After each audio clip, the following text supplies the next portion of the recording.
নমস্কার বন্ধুরা, আরও একটা নতুন ভিডিওতে আপনাদের স্বাগত জানাই। আজ আপনাদের দেখাবো অপূর্ব স্বাদের পালন পনির।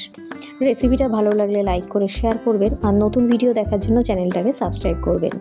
চলুন রান্নাটা শুরু করা যাক। আমি এখানে 1 আঁটি পালং শাক নিয়েছি। শাকটাকে ভালো করে ধুয়ে একটা প্যানে জল গরম হলে শাকটাকে দিয়ে দেবো। তারপর 1/2 চামচ নুন দিয়ে 5 মিনিটের জন্য ঢেকে রাখবো। ততক্ষণে আমি 100 গ্রাম পনির কেটে নেব। আপনারা মনে করলে পনিরটা আরও বেশি দিতে পারেন।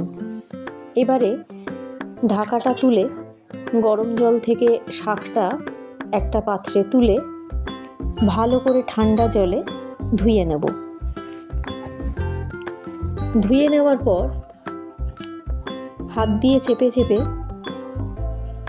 ভালো করে জলটা ঝরিয়ে নিয়ে একটা মিক্সিং জারে দিয়ে একটা কাঁচা লঙ্কা ও কয়েক ফোঁটা লেবুর রস মিশিয়ে পালং শাকের একটা মিহি পেস্ট বানিয়ে নেব। আপনারা দেখতে পাচ্ছেন কত সুন্দর একটা কালারফুল পেস্ট তৈরি হয়েছে। তারপর ফ্রাই প্যানে 2 চামচ রিফাইন্ড অয়েল দিয়ে পনিরগুলো হালকা করে ভেজে নেব। এখানে একটা কথা বলে রাখি, যদি কেউ মনে করেন পনির না ভেজে সরাসরি রান্না করবেন, করতে পারেন।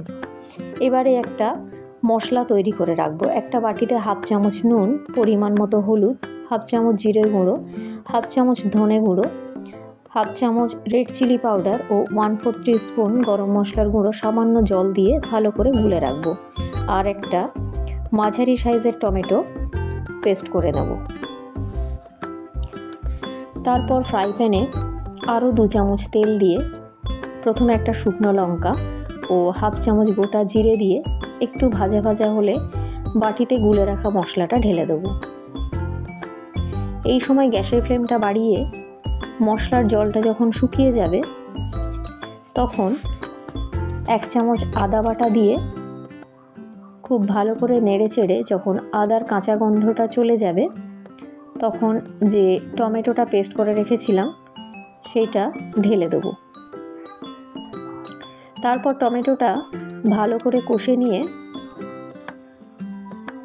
পালং শাকের পেস্টটা ঢেলে দিয়ে সব কিছু একসাথে খুব ভালো করে কষাতে থাকবো।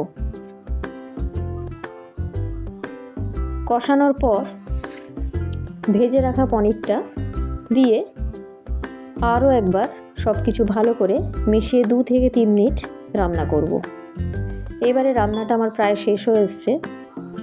গ্যাসের ফ্লেমটা কমিয়ে দিয়ে 1/2 চামচ চিনি ও 1/2 চামচ ঘি দিয়ে সব কিছু একটু নেড়ে চেড়ে ভালো করে মিশিয়ে ঢাকা দিয়ে রাখবো। তারপর 2-3 মিনিট পরে ঢাকাটা তুলে গরম গরম ভাত, রুটি অথবা তন্দুরির সাথে পরিবেশন করব।